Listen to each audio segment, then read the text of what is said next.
ಶ್ರೀ ಗುರುಭ್ಯೋ ನಮಃ. 12ನೇ ಶತಮಾನದ ಬಸವಾದಿ ಶಿವಶರಣರ ಆಸ್ಥಾನದಲ್ಲಿದ್ದ ಮಹಾಶಿವಶರಣ ಮಾದಾರ ಚೆನ್ನಯ್ಯನ ಒಂದು ಚರಿತ್ರೆಯನ್ನು ನಾವು ಈ ದಿನ ಶ್ರವಣ ಮಾಡೋಣ. ಮಾದಾರ ಚೆನ್ನಯ್ಯ ಸಾಮಾನ್ಯನಾದ ಶರಣನಲ್ಲ, ಸಾಕ್ಷಾತ್ ಪರಶಿವನನ್ನೇ ತನ್ನ ಪೂಜೆಯಲ್ಲಿ ಒಲಿಸಿಕೊಂಡು ಆತನನ್ನೇ ಬರಮಾಡಿಕೊಂಡು ತನ್ನ ಮನೆಯಲ್ಲಿ ಮಾಡಿದ ಅಂಬಲಿಗೆಯನ್ನು ಉಣಿಸಿ ಪರಶಿವನನ್ನೇ ತೃಪ್ತಿಪಡಿಸಿದ ಮಹಾಶಿವಶರಣ.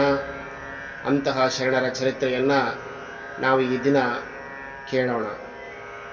ಅದಕ್ಕೂ ಪೂರ್ವದಲ್ಲಿ ನಮ್ಮ ಈ ಚಾನಲ್ನಲ್ಲಿ ಯಾರಾದರೂ ಇನ್ನೂ ಸಬ್ಸ್ಕ್ರೈಬ್ ಆಗದೇ ಇದ್ದರೆ ಬೇಗನೆ ಸಬ್ಸ್ಕ್ರೈಬ್ ಆಗಿ ಮತ್ತು ಲೈಕ್ ಮಾಡಿ.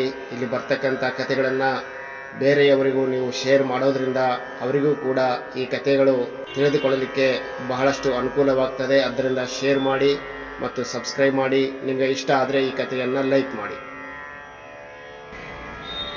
ತಮಿಳುನಾಡಿನ ಮಹಾಶಿವ ಭಕ್ತನಾಗಿರ್ತಕ್ಕಂತಹ ವೀರಾದಿ ವೀರನಾಗಿರ್ತಕ್ಕಂತಹ ಕರಿಕಾಳ ಚೋಳ ಎನ್ನತಕ್ಕಂಥ ಮಹಾರಾಜ ಶಿವನಿಗೆ ಮಹಾಭಕ್ತನಾಗಿದ್ದ. ಆತನು ಪ್ರತಿನಿತ್ಯವೂ ಶಿವಪೂಜೆಯನ್ನ ಮಾಡಿ ತನ್ನ ಎಲ್ಲ ಕಾರ್ಯಗಳನ್ನು ಮುಂದುವರಿಸಿಕೊಂಡು ಹೋಗ್ತಾ ಇದ್ದ. ಆತನ ಆಸ್ಥಾನದಲ್ಲಿ ಯಾವ ಮಹಾರಾಜನ ಕುದುರೆಗಳಿಗೆ ಹುಲ್ಲನ್ನು ಹಾಕಿ ಮೇಯಿಸಿ ಅವುಗಳನ್ನು ಚೆನ್ನಾಗಿ ನೋಡಿಕೊಳ್ತಕ್ಕಂತಹ ಕೆಲಸವನ್ನ ಮಾದಾರ ಚೆನ್ನಯ್ಯನವರು ಮಾಡ್ತಾ ಇದ್ರು. ಇದು ಇದೇ ರೀತಿ ನಡೆದಿತ್ತು. ಇಲ್ಲಿ ಮಹಾರಾಜರು ಪ್ರತಿ ವಾರ ಶಿವಪೂಜೆಯನ್ನ ಮಾಡಿ ಆತನಿಗೆ ಶಿವನಿಗೆ ಇಷ್ಟವಾಗಿರ್ತಕ್ಕಂಥ ಎಲ್ಲ ಮೃಷ್ಟಾನ್ನ ಭೋಜನಗಳನ್ನು ನೈವೇದ್ಯ ಮಾಡಿ ಆತನಿಗೆ ಸಂತೃಪ್ತಗೊಳಿಸಿ ಆ ಶಿವನನ್ನ ಬರಮಾಡಿಕೊಳ್ತಾ ಇದ್ದ, ಅಂದರೆ ಪ್ರತ್ಯಕ್ಷ ಮಾಡಿಕೊಳ್ತಾ ಇದ್ದ. ಅಂತಹ ಭಕ್ತಿ ಕರಿಕಾಳ ಚೋಳನಲ್ಲಿತ್ತು. ಪ್ರತಿ ವಾರವೂ ಕೂಡ ಆ ಶಿವನು ಪ್ರತ್ಯಕ್ಷನಾಗಿ ಈ ಕರಿಕಾಳ ಚೋಳನ ನೈವೇದ್ಯವನ್ನ ಸ್ವೀಕರಿಸಿ ಊಟ ಮಾಡಿ ಆತ ಅಂತರ್ಧಾನನಾಗ್ತಾ ಇದ್ದ.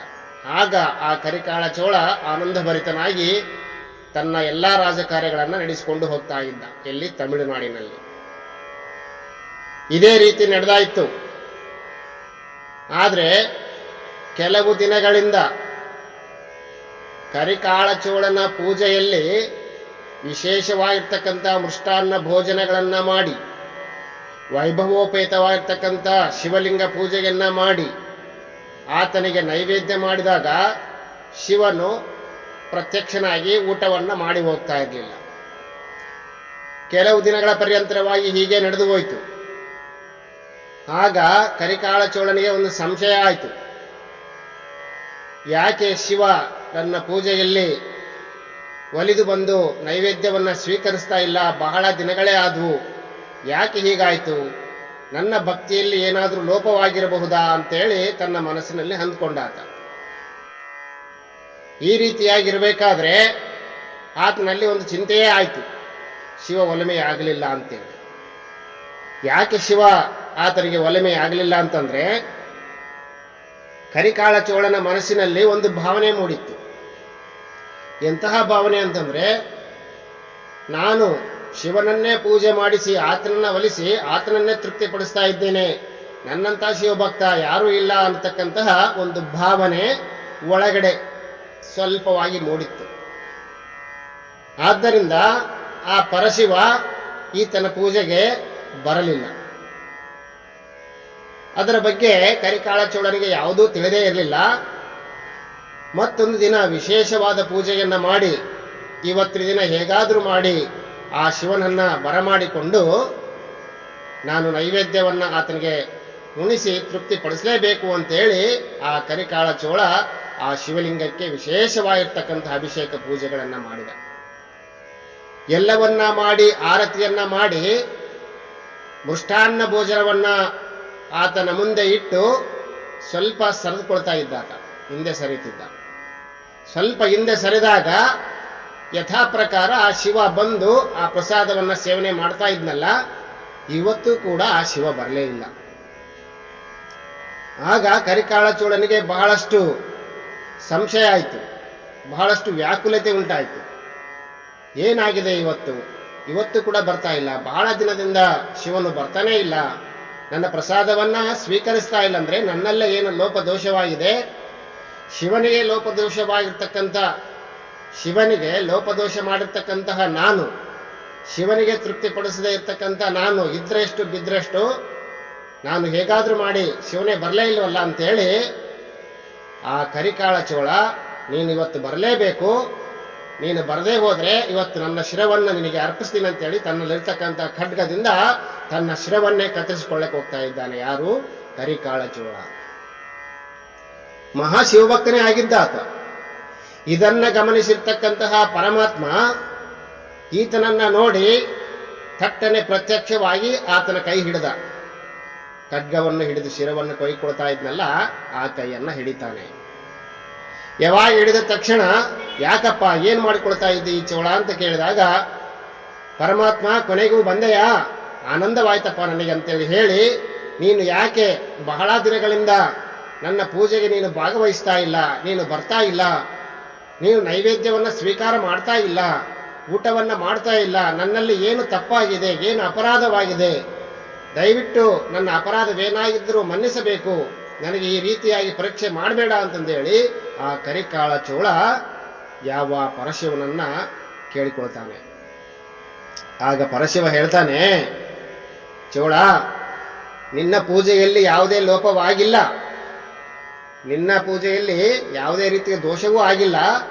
ಆದರೆ ನಿನ್ನ ಆಸ್ಥಾನದಲ್ಲಿರ್ತಕ್ಕಂತಹ ಮಾದಾರ ಚೆನ್ನಯ್ಯ ಅನ್ನತಕ್ಕಂಥ ಒಬ್ಬ ಮಹಾಶಿವಭಕ್ತ ಪ್ರತಿನಿತ್ಯವೂ ಕೂಡ ಇಷ್ಟಲಿಂಗ ಪೂಜೆಯನ್ನು ಅವನು ಮಾಡ್ತಾನೆ. ಮನಪೂರ್ವಕವಾಗಿ ಪೂಜೆಯನ್ನ ಮಾಡಿ ತನ್ನ ಮನೆಯಲ್ಲಿ ಮಾಡಿರ್ತಕ್ಕಂತಹ ಅಂಬಲಿಯ ಊಟವನ್ನು ನನಗೆ ಮಾಡಿಸಿದ.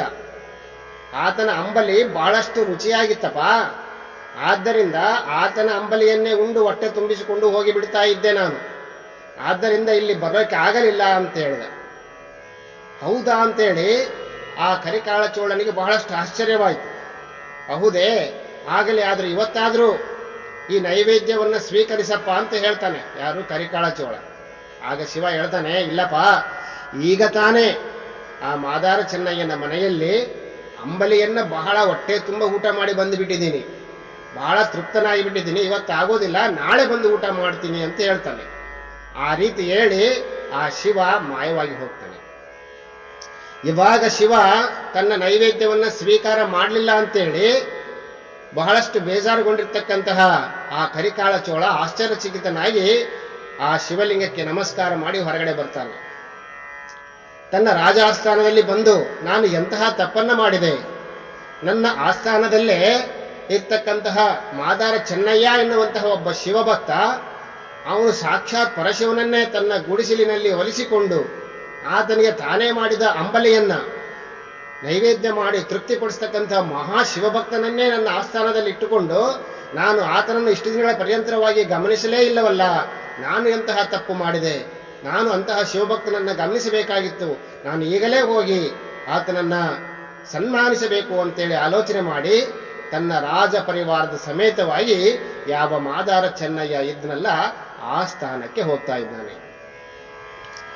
ಯಾವಾಗ ಇಲ್ಲಿ ಮಾದಾರ ಚೆನ್ನಯ್ಯ ಪ್ರತಿನಿತ್ಯವೂ ಕೂಡ ಆ ರಾಜರ ಮತ್ತು ಆಸ್ಥಾನದ ಆ ರಾಜ್ಯಕ್ಕೆ ಸಂಬಂಧಪಟ್ಟಿರ್ತಕ್ಕಂಥ ಎಲ್ಲಾ ಕುದುರೆಗಳನ್ನ ಚೆನ್ನಾಗಿ ತೊಳೆಯುವುದು, ಅವುಗಳಿಗೆ ಹುಲ್ಲನ್ನು ಇಟ್ಟು ಮೇಯಿಸುವುದು, ಇಂತಹ ಕಾಯಕದಲ್ಲಿ ತಲ್ಲೀನನಾಗಿರ್ತಕ್ಕಂಥ ಮಹಾಶಿವಶರಣನಾಗಿದ್ದ ಮಾದಾರ ಚೆನ್ನಯ್ಯ ಪ್ರತಿನಿತ್ಯವೂ ಕೂಡ ತನ್ನ ಮನಸ್ಸು ತೃಪ್ತಿಯಾಗುವ ಪರ್ಯಂತರವಾಗಿ ಶಿವನಿಗೆ ಶಿವಲಿಂಗ ಪೂಜೆಯನ್ನ ಮಾಡಿ ಆತನನ್ನ ಬರಮಾಡಿಕೊಂಡು ತಾನು ಮಾಡಿರ್ತಕ್ಕಂತಹ ಅಂಬಲಿಯ ನೈವೇದ್ಯವನ್ನ ಯಾವ ಪರಶಿವನಿಗೆ ಅರ್ಪಣೆ ಮಾಡಿ ಆತನಿಗೂ ಬಡಿಸಿ ತಾನು ಸಂತೋಷವನ್ನು ಪಟ್ಟುಕೊಂಡು ಆನಂದಭರಿತವಾಗಿದ್ದ ಯಾರು? ಮಾದಾರ ಚೆನ್ನಯ್ಯ. ಆತನ ಭಕ್ತಿ ಯಾರಿಗೂ ಗೊತ್ತಿರಲಿಲ್ಲ, ಅಂತರಂಗದಲ್ಲೇ ಇತ್ತು ಆತನ ಭಕ್ತಿ. ಆತ ತನ್ನ ಭಕ್ತಿಯನ್ನು ಹೊರಗಡೆ ಪ್ರಕಟ ಮಾಡಲಿಕ್ಕೆ ಬಿಡಲೇ ಇಲ್ಲ. ಪರಶಿವನು ಆತ ತೃಪ್ತನಾಗಿ ಹೋಗ್ತಾ ಇದ್ದಾನಲ್ಲ, ಅಷ್ಟೇ ನನ್ನ ಕಾಯಕ್ಕೆ ನಾನು ಇರಬೇಕು ಅಂತೇಳಿ ಆ ಮಾದಾರ ಚೆನ್ನಯ್ಯ ತನ್ನಷ್ಟಕ್ಕೆ ತಾನೇ ತಲ್ಲೀನವಾಗಿದ್ದ.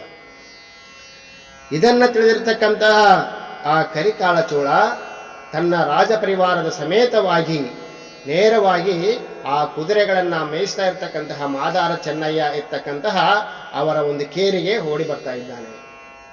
ಎಲ್ಲಿದ್ದಾನೆ ನಮ್ಮ ಮಾದಾರ ಚೆನ್ನಯ್ಯ, ಎಲ್ಲಿದ್ದಾನೆ ನನ್ನ ಮಾದಾರ ಚೆನ್ನಯ್ಯ ಅಂತ ಹೇಳಿ ಓಡೋಡಿ ಬಂದಾಗ ಅಲ್ಲಿರ್ತಕ್ಕಂತಹ ಎಲ್ಲಾ ಕುದುರೆ ಮೇಯಿಸ್ತಕ್ಕಂತಹ ಎಲ್ಲ ಆಳುಗಳು ಸೇವಕರುಗಳು ಕೂಡ ಆಶ್ಚರ್ಯಚಕಿತರಾಗ್ತಾ ಇದ್ದಾರೆ. ಏನೋ ಅನಾಹುತ ಆಗಿದೆ, ಯಾಕೆ ಮಹಾರಾಜರು ನಮ್ಮ ಕಡೆ ಬರ್ತಾ ಇದ್ದಾರೆ, ನಮಗೆ ಏನೋ ಕಂಟಕ ಕಾದಿದೆ ಅಂತೇಳಿ ಎಲ್ಲರೂ ಭಯಭೀತರಾಗ್ತಾ ಇದ್ದಾರೆ.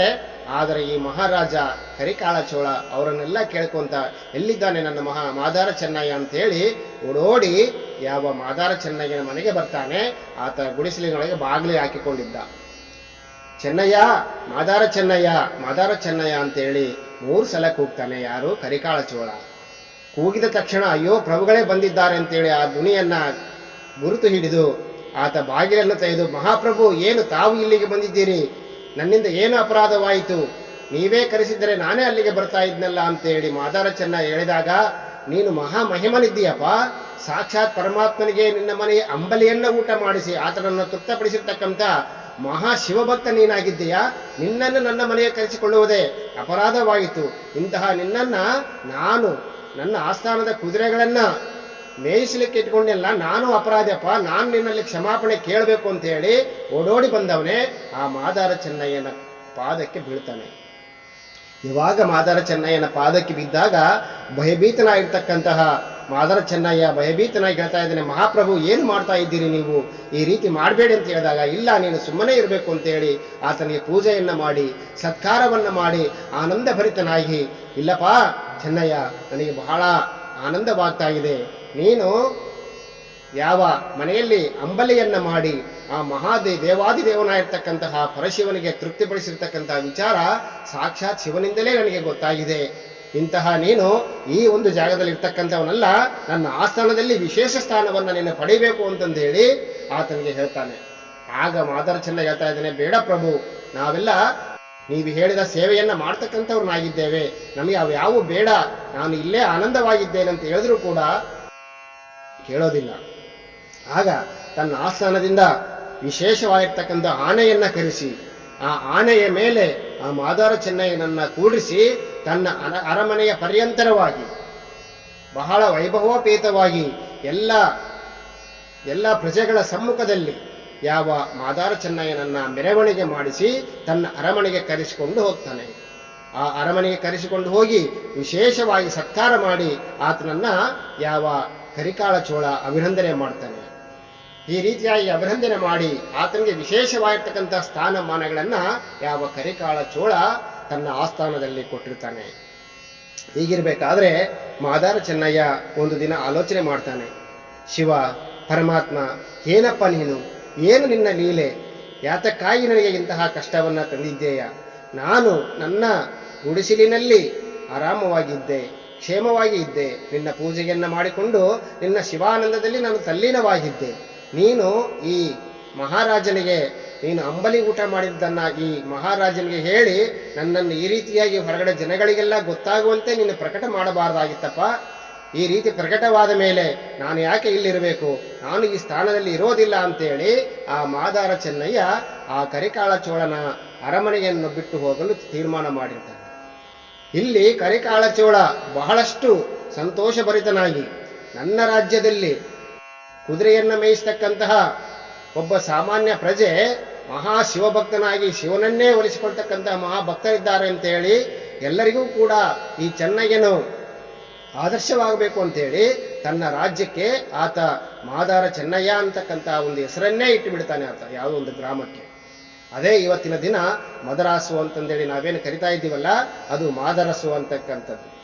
ಆ ಮಾದಾರ ಚೆನ್ನಯ್ಯನ ಹೆಸರಲ್ಲೇ ಮಾದಾರ ಚೆನ್ನಯ್ಯ ಅಂತಕ್ಕಂಥ ಕರೀತಕ್ಕಂಥ ಊರದು, ಅದು ಮದರಾಸು ಅಂತೇಳಿ ಕರಿತೀವಿ, ಮಾದರಾಸು ಅಂತ ಹೇಳ್ತೀವಿ.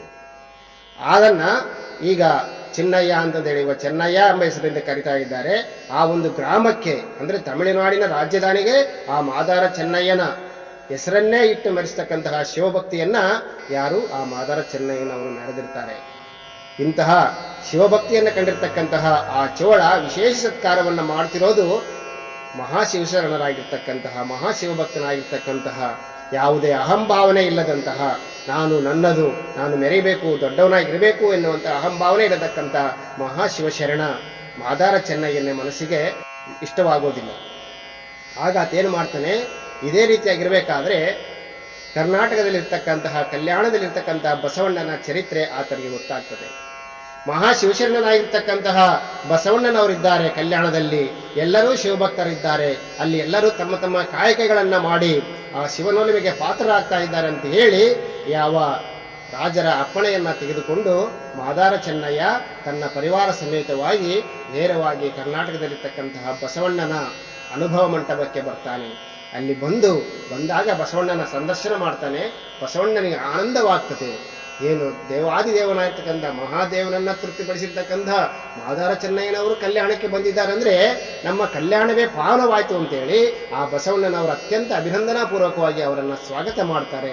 ಆದ್ರೂ ಕೂಡ ಮಾದಾರ ಚೆನ್ನಯ್ಯನವರು ಹೇಳ್ತಾರೆ, ಏನು ನನಗೆ ಸನ್ಮಾನ ಸತ್ಕಾರಾದಿಗಳು ಬೇಡ, ನಾನು ಇಲ್ಲೇ ನನ್ನ ಕಾಯಕವನ್ನು ಮಾಡಿಕೊಳ್ತಾ ಆ ಶಿವಪೂಜೆಯನ್ನು ಮಾಡಿಕೊಳ್ತಾ ನಾನು ಆನಂದವಾಗಿ ಇರ್ತೀನಿ ಅಂತಂದು ಹೇಳಿ ಆ ಬಸವಣ್ಣನವರ ಅಪ್ಪಣೆಯನ್ನು ಪಡೆದು ಆ ಕಲ್ಯಾಣದಲ್ಲಿ ಅವರು ವಾಸವಾಗಿದ್ರು ಅನ್ನುವಂತಹ ರೀತಿ. ಈ ರೀತಿಯಾಗಿ ಆ ಶಿವಶರಣನಾಗಿರ್ತಕ್ಕಂಥ ಮಾದಾರ ಚೆನ್ನಯ್ಯನ ಶಿವಭಕ್ತಿ ಅಂತಕ್ಕಂತಹದ್ದು ಸಾಮಾನ್ಯವಾದುದಲ್ಲ.